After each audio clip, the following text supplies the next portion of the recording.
नमस्कार दोस्तों, आप सभी का अपने YouTube चैनल सीटेट वाला में फिर से एक बार स्वागत है। दोस्तों बंधु, कैसे आप सब? उम्मीद करते हैं कि आप सब बहुत ही अच्छे होंगे। तो दोस्तों इस वीडियो में हम लोग डिस्कस करने वाले हैं सीटेट जुलाई 2023 के लिए ईवीएस। और ये जो हम लोग ईवीएस डिस्कस करेंगे दोस्तों, ये बहुत ही ज़्यादा धाकड़ होने वाला है, क्योंकि यह जो जितना भी क्वेश्चन मैंने यहाँ पे सिलेक्टेड किया है दोस्तों, वो सारे के सारे क्वेश्चन आपके सीटेट एग्जाम के लिए बहुत ही ज़्यादा महत्वपूर्ण है। ठीक है, हम लोग इसको सोच सकते हैं दोस्तों, ये हम लोगों का एक प्रकार का मॉक टेस्ट है। ठीक है, क्योंकि मैंने यहाँ पे बहुत ही अच्छा अच्छा क्वेश्चन का सिलेक्शन लाया है, इसीलिए मैं आप लोगों से आग्रह करना चाहूंगा कि वीडियो को स्किप नहीं कीजिएगा, वीडियो को पूरा देखिएगा। ठीक है, यदि आप लोग वीडियो को स्किप कर देते हैं तो दोस्तों आपको वीडियो का 1% भी लाभ नहीं मिल पाएगा। तो चलिए दोस्तों देखते हैं क्वेश्चन नंबर 1। और क्वेश्चन नंबर 1 शुरू करने से पहले दोस्तों, यदि हमारा चैनल पर आप लोग नए हैं तो दोस्तों हमारे चैनल को लाइक कीजिएगा, सब्सक्राइब कीजिएगा और अपने दोस्तों के साथ इसे ज़्यादा से ज़्यादा शेयर कीजिएगा, क्योंकि आपका एक प्यारा सा लाइक करना ही हमारा मेहनत का फल होता है। तो देखिए दोस्तों क्वेश्चन नंबर 1। क्वेश्चन नंबर 1 बहुत ही अच्छा क्वेश्चन है दोस्तों, और बहुत ही ज़्यादा इंपॉर्टेंट क्वेश्चन है। मैं आप लोगों को फिर से एक बार कह रहा हूँ कि मैंने यहाँ पे जितना भी क्वेश्चन का सिलेक्शन लाया हूँ दोस्तों, वो सारे के सारे क्वेश्चन जो है सीटेट के एग्जाम में के पॉइंट ऑफ व्यू से बहुत ही ज़्यादा महत्वपूर्ण है। तो क्वेश्चन नंबर 1 में यह पूछा गया है दोस्तों कि कौन सा शहर जरी कढ़ाई के लिए मशहूर है। आपके सामने 4 ऑप्शन दिया, क्या लखनऊ या फिर ग्वालियर या फिर बनारस या फिर पटना। तो दोस्तों इस क्वेश्चन का जो सही आंसर हो जाएगा दोस्तों ऑप्शन नंबर सी, यानी क्या हो जाएगा दोस्तों, ऑप्शन नंबर सी इसका सही आंसर हो जाएगा बनारस। आप लोग देख सकते हैं दोस्तों, ये एक गर्ल है, यहाँ पे पिक्चर है दोस्तों, ये एक गर्ल है, गर्ल का स्कार्फ है, स्कार्फ में जो है दोस्तों जरी कढ़ाई इस प्रकार से होता है, जैसे कि आप लोग फिगर में देख सकते हैं। और मैं आप लोगों को बताना भूल गया दोस्तों, मैं यहाँ पे जितना भी क्वेश्चन डिस्कस करूंगा वो सारे के सारे पिक्चर रिप्रेजेंट के साथ डिस्कस करेंगे दोस्तों, आप लोगों को मजा ही आ जाएगा। ठीक है, तो देखिए दोस्तों क्वेश्चन नंबर 2। तो क्वेश्चन नंबर 2 भी बहुत ही अच्छा क्वेश्चन है कि निम्नलिखित में से किस स्थान को विश्व की योग राजधानी कहा जाता है। आपके सामने इसमें भी 4 ऑप्शन दिया हुआ है, क्या लखनऊ को कहा जाता है, ऋषिकेश को कहा जाता है, बनारसी को कहा जाता है या फिर हरिद्वार को कहा जाता है। तो दोस्तों क्वेश्चन नंबर 2 का जो सही आंसर हो जाएगा वो हो जाएगा ऋषिकेश।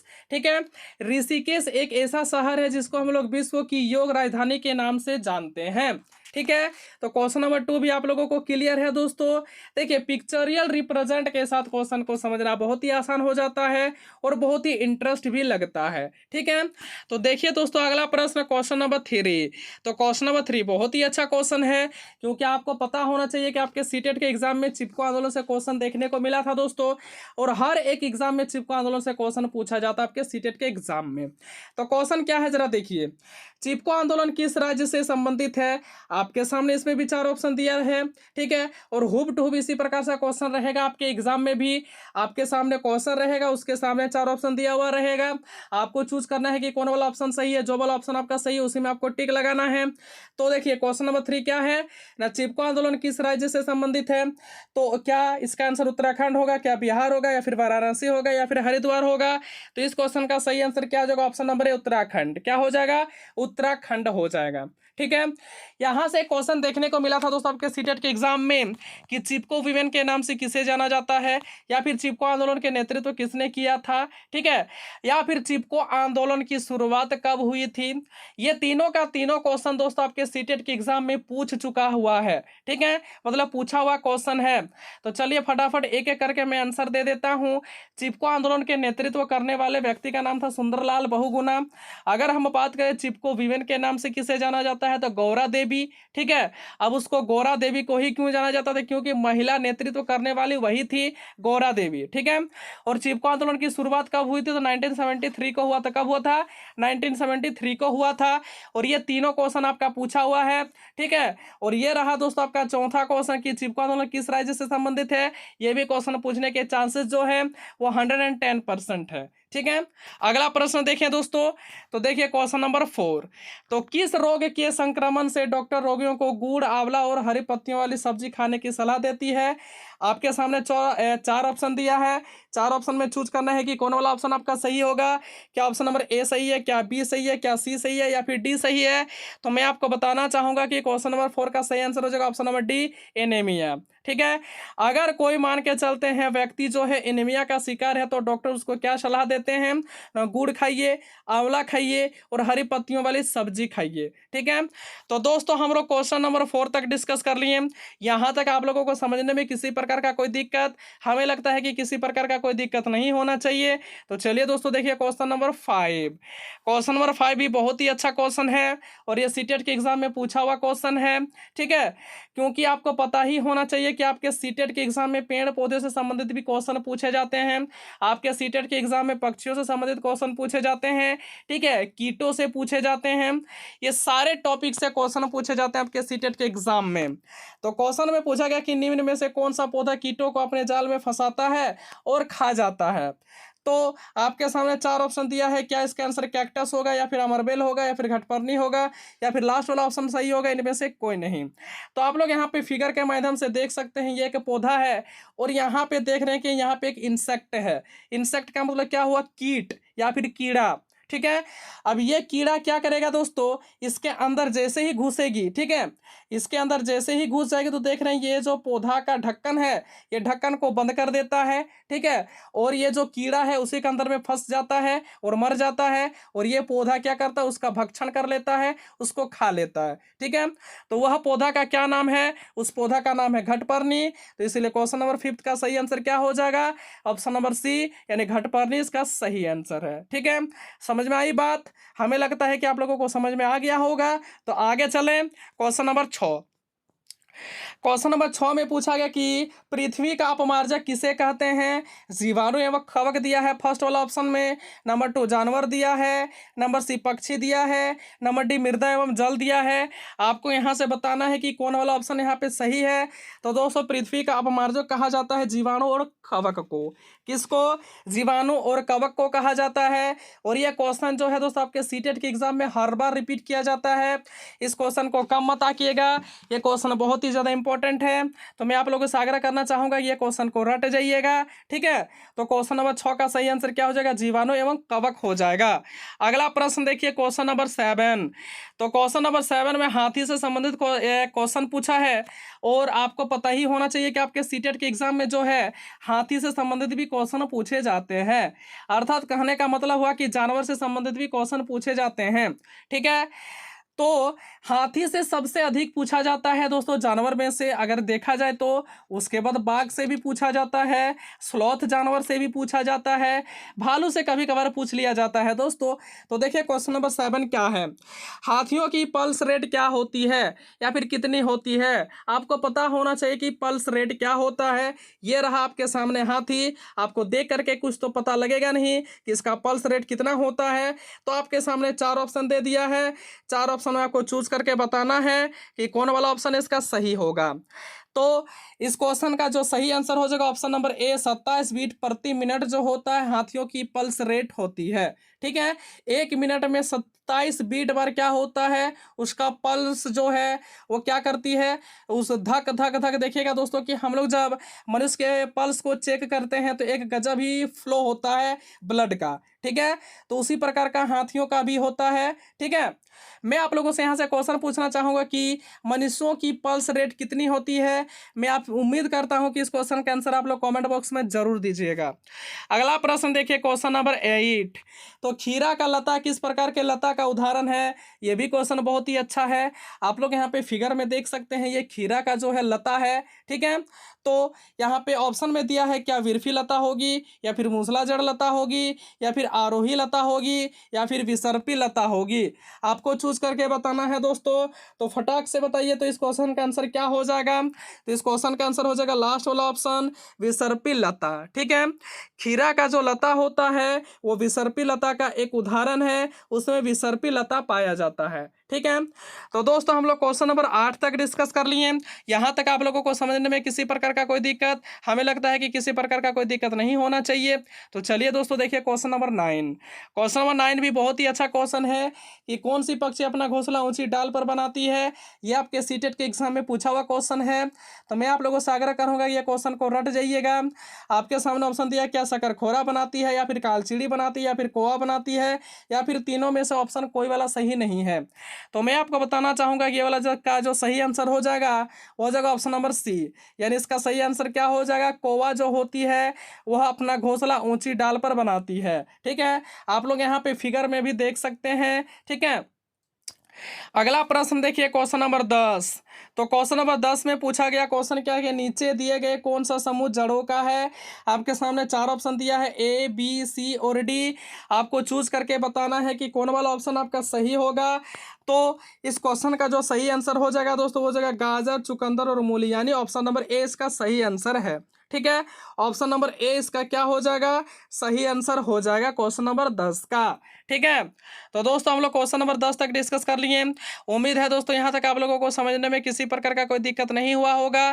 तो देखो दोस्तों क्वेश्चन नंबर 11 और बहुत ही जबरदस्त क्वेश्चन है और बहुत ही इंपॉर्टेंट क्वेश्चन है। यह क्वेश्चन आपके सीटेट के एग्जाम में पूछा हुआ क्वेश्चन है। तो क्वेश्चन नंबर 11 क्या है दोस्तों, देखिए तमिलनाडु के निकटवर्ती राज्य हैं। आपका क्वेश्चन जो है दोस्तों इसी प्रकार से पूछा हुआ था कब, सीटेट 2022 में। ठीक है, सीटेट 2022 में मैक्सिमम शिफ्ट के एग्जाम में तमिलनाडु के निकटवर्ती राज्य का क्वेश्चन पूछा हुआ था। आपके सामने चार ऑप्शन है। तो ऑप्शन नंबर ए में दिया है Andhra Pradesh, Orissa, Karnataka. Option number B में दिया है केरल, आंध्र प्रदेश, महाराष्ट्र। और ऑप्शन नंबर सी में दिया है आंध्र प्रदेश, केरल और कर्नाटक। और ऑप्शन नंबर डी में दिया है कि तीनों में से कोई नहीं होगा। ठीक है, तो आपको यहाँ से चूज करके बताना है कि कौन वाला ऑप्शन आपका सही हो जाएगा। तो इसका सही ऑप्शन है दोस्तों ऑप्शन नंबर सी, आंध्र प्रदेश, केरल और कर्नाटक जो है तमिलनाडु के निकटवर्ती राज्य हैं। ठीक है, उसका सामने वाला राज्य है। ठीक, अगला प्रश्न देखो क्वेश्चन नंबर 12। तो क्वेश्चन नंबर 12 इतना इंपॉर्टेंट है कि मत पूछिए। ये भी आपके सीटेट 2022 में क्वेश्चन पूछा हुआ है। तो क्वेश्चन पूछा कि कुडुख जो है कहाँ के लोगों की भाषा है। तो आपको पता होना चाहिए कुडुख जो है वो झारखंड की भाषा है। ठीक है, झारखंड में एक जनजाति रहती है, उसकी भाषा है कुडुख। ठीक है, तो क्वेश्चन नंबर 12 का सही आंसर क्या हो जाएगा, ऑप्शन नंबर बी, झारखंड इसका सही आंसर हो जाएगा। और ये जो है झारखंड का ही नदी है, झारखंड का ही झरना है। ठीक है, अगला प्रश्न देखिए क्वेश्चन नंबर 13। तो क्वेश्चन नंबर 13 जो है इतना इंपॉर्टेंट है दोस्तों कि मत ही पूछिए, क्योंकि ये क्वेश्चन आपके सीटेट के एग्जाम में देखा गया है और ये क्वेश्चन हर बार रिपीट करता है। क्योंकि आपको पता होना चाहिए कि सीटेट का एग्जाम एक ऐसा एग्जाम होता है जहां पे मैक्सिमम क्वेश्चन क्या करते हैं ना, रिपीट करते हैं। ठीक है, तो क्वेश्चन में पूछा गया कि लाल चींटी की चटनी किस राज्य में मशहूर है। क्या राजस्थान में, क्या छत्तीसगढ़ में, क्या झारखंड में या फिर मध्य प्रदेश में। लाल चींटी जो होती है आप लोग यहाँ पे पिक्चर के माध्यम से भी समझ सकते हैं। लाल चींटी जो होती है दोस्तों देखिएगा कि पत्ती में पाई जाती है। सबसे पहले उसको निकाला जाता है, उसके बाद दोस्तों उसकी चटनी बनाई जाती है और ये मॉडिफाइंग का लास्ट स्टेज हुआ दोस्तों। अब इसको खाया जाता है, लेकिन कहाँ खाया जाता है, तो दोस्तों छत्तीसगढ़ में खाया जाता है। छत्तीसगढ़ में एक जनजाति रहती है, ठीक है, संथाल जनजाति, वही जनजाति के द्वारा यह लाल चींटी की चटनी जो है खाया जाता है। ठीक है, अगला प्रश्न देखो क्वेश्चन नंबर 14। तो क्वेश्चन नंबर 14 का जो क्वेश्चन है बहुत ही अच्छा क्वेश्चन और बहुत ही ज़्यादा इंपॉर्टेंट क्वेश्चन है। मधुमक्खी के डंक में कौन सा अम्ल पाया जाता है। आपको पता होना चाहिए कि कौन सा अम्ल पाया जाता है। अगर नहीं पता है तो कोई बात नहीं। तो देखिए ऑप्शन में क्या क्या है। ऑप्शन में दिया है क्या इसका आंसर मैलिक एसिड होगा, या फिर एसिटिक अम्ल होगा, या फिर फार्मिक अम्ल होगा, या फिर इनमें से कोई नहीं। अगर बात किया जाए कि चींटी के डंक में, मधुमक्खी के डंक में और बिच्छू के डंक में, तो दोस्तों उसे तीनों के डंक में कौन सा अम्ल पाया जाता है, फॉर्मिक अम्ल। इसका ऑप्शन नंबर सी सही हो जाएगा। ठीक है, आपको पता है दोस्तों कि पिक्चोरियल रिप्रेजेंट के साथ क्वेश्चन को समझना बड़ा ही आसान है और बहुत ही मज़ेदार बन जाता है दोस्तों। ठीक है, मैं आपको और एक बात बताना चाहूँगा कि मैं यहाँ पे जितना भी क्वेश्चन का सिलेक्शन लाता हूँ दोस्तों, या फिर इस वीडियो में लाया हूँ, यह आप लोगों के लिए बहुत ही ज़्यादा महत्वपूर्ण है। ठीक है, सिर्फ आपको इतना ही क्वेश्चन करने की ज़रूरत है। मैं आपको गारंटी देता हूं कि आपके ईवीएस से एक भी क्वेश्चन नहीं छूटेगा। ठीक है, अगला प्रश्न देखो क्वेश्चन नंबर 15। तो क्वेश्चन नंबर 15 में पूछा गया है कि पक्षियों के हृदय में कितने कोष्ठ होते हैं या फिर कितने कक्ष होते हैं। ये देखिए दोस्तों, ये आपका मनुष्य का हृदय है और ये वाला जो हृदय है दोस्तों ये पक्षी का हृदय है। ठीक है, तो पक्षियों के हृदय में पूछा गया है कि कितने कोष्ठक पाए जाते हैं या फिर कितने कक्ष पाए जाते हैं। ऑप्शन में है 6, 5, 4 और 2। आपको बताना है कि कौन वाला ऑप्शन यहाँ से सही होगा। तो दोस्तों सी वाला ऑप्शन इसका सही है, 4 कोष्ठक पाए जाते हैं किसमें, पक्षियों के हृदय में। ठीक है, तो दोस्तों हम लोग 15 नंबर क्वेश्चन तक डिस्कस कर लिए। उम्मीद है दोस्तों कि यहाँ तक आप लोगों को समझने में किसी प्रकार का कोई दिक्कत नहीं हुआ होगा। तो चलिए दोस्तों देखिए अगला प्रश्न, क्वेश्चन नंबर 16, और बहुत ही अच्छा क्वेश्चन है दोस्तों। ठीक है, और ये भी क्वेश्चन आपके सीटेट के एग्जाम में पूछा हुआ है ना। क्वेश्चन क्या है कि जम्मू कश्मीर में चाय को क्या कहा जाता है। आपके सामने ऑप्शन है, क्या चाय कहा जाता है, क्या कहवा कहा जाता है, कॉफी कहा जाता है, या फिर इनमें से कोई नहीं। तो दोस्तों इस क्वेश्चन का जो सही आंसर हो जाएगा वो हो जाएगा ऑप्शन नंबर बी, यानी कहुआ। ठीक है, जम्मू कश्मीर में चाय को क्या कहा जाता है, कौवा कहा जाता है। ये जरा देख सकते हैं दोस्तों कि जम्मू कश्मीर में यहाँ पे एक कप में जो है चाय को परोसा गया है, उसके साथ यहाँ पे पराठा भी है। ठीक है, मैं आपको फिर से बताना चाहूँगा कि पिक्चोरियल रिप्रेजेंट के साथ क्वेश्चन को समझना बड़ा ही अच्छा लगता है और बहुत ही आसान बना देती है दोस्तों। ठीक है, इस प्रकार का कंटेंट आपको नहीं मिलेगा। ठीक है, कंटेंट बहुत ही जोरदार है। तो मैं आप लोगों से आग्रह करता हूं दोस्तों कि हमारे चैनल पर ज़्यादा से ज़्यादा स्टूडेंट जुड़ जाएं। ठीक है, यदि आपको शिक्षक बनना है तो दोस्तों सीटेट वाला चैनल पर आप लोग विजिट करें, इस चैनल्स के साथ आप लोग जुड़ जाइए। ठीक है, अगला प्रश्न देखो, क्वेश्चन नंबर 17। तो क्वेश्चन नंबर 17, शहद मधुमक्खी का पालन करना क्या कहलाता है। क्या एपी कल्चर कहलाता है, या फिर एक्का कल्चर कहलाता है, या फिर सेरी कल्चर कहलाता है, या फिर पीसी कल्चर कहलाता है। आप देख रहे हैं ये जो जनाब है दोस्तों, ये जनाब क्या कर रहे हैं, नहीं ये जनाब फिगर में क्या कर रहे हैं दोस्तों, जरा ध्यान दीजिएगा। ये जनाब कर रहे हैं कि अपने हाथ में दोस्तों एक पैकेट लेकर के मधुमक्खी का जो है, मधुमक्खी का छत्ता लिए है। ठीक है, अपने हाथ में क्या लिए है दोस्तों, मधुमक्खी का छत्ता लिए है। तो फिगर के माध्यम से तो ये तो स्पष्ट हो गया कि मधुमक्खी से ही हमको शहद मिलता है। ठीक है, और क्वेश्चन में भी आपको यही पूछा गया है कि शहद मधुमक्खी का पालन करना यानी शहद उत्पादन करना यह क्या कहलाता है। आपके सामने 4 ऑप्शन रखा हुआ है, क्या एपी कल्चर कहलाता है, या फिर एक्का कल्चर कहलाता है, सेरी कल्चर कहलाता है, पीसी कल्चर कहलाता है। तो मैं आपको बताना चाहूंगा इस क्वेश्चन का सही आंसर, इस क्वेश्चन का सही आंसर हो जाएगा option number A, AP culture. ठीक है, एपी कल्चर जो होती है दोस्तों शहद उत्पादन से संबंधित है। ठीक है, इसीलिए क्वेश्चन नंबर 17 का सही आंसर क्या हो जाएगा, option number A, AP culture. ठीक, अगला प्रश्न देखिए, क्वेश्चन नंबर 18। तो क्वेश्चन नंबर 18 में जो क्वेश्चन है दोस्तों, ये क्वेश्चन बहुत ही अच्छा है कि बिहार राज्य में लीची के उत्पादन में कौन सा जिला सबसे आगे है। ठीक है, तो आपको पता होना चाहिए दोस्तों कि बिहार राज्य में जो है लीची का उत्पादन सबसे ज़्यादा कहाँ होता है। ये रहा दोस्तों वो शहर, और ये रहा आपका लीची। तो बताइए दोस्तों ये कौन सा शहर है आपका, आपको देख करके ही पता हो लग जाना चाहिए कि कौन सा शहर है।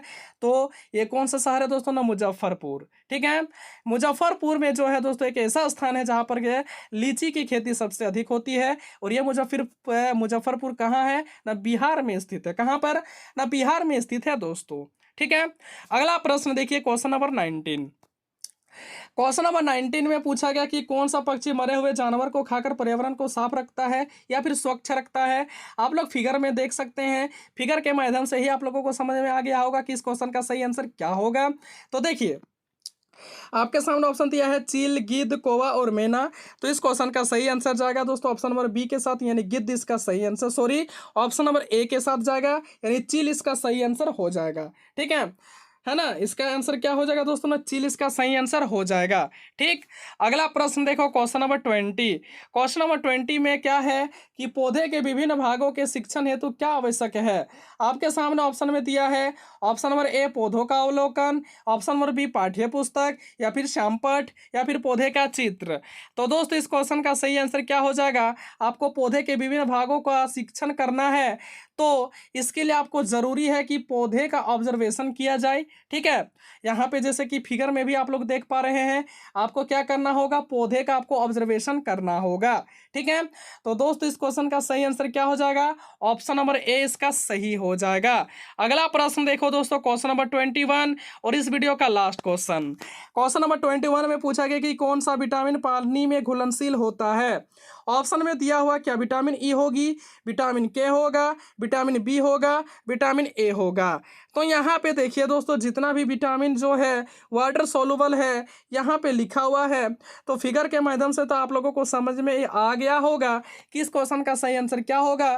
तो इस क्वेश्चन का सही आंसर हो जाएगा option number C, vitamin B. ठीक है। विटामिन बी जो है दोस्तों वो पानी में सोलुबल होता है, अर्थात घुलनशील होता है। ठीक है, तो दोस्तों ये था इस वीडियो का लास्ट क्वेश्चन, और उम्मीद करते हैं दोस्तों ये वीडियो आप लोगों को पसंद आया होगा। यदि वीडियो पसंद आया तो दोस्तों वीडियो के अंत में एक प्यारा सा लाइक जरूर कीजिएगा, क्योंकि आपका एक प्यारा सा लाइक करना ही हमारा मेहनत का फल होता है। तो चलिए दोस्तों इस वीडियो में इतना ही डिस्कस करते हैं, मिलते हैं नेक्स्ट वीडियो पर। तब तक के लिए आप लोगों का बहुत बहुत धन्यवाद वीडियो को अंत तक देखने के लिए। और वीडियो के अंत में दोस्तों जय हिंद, जय भारत।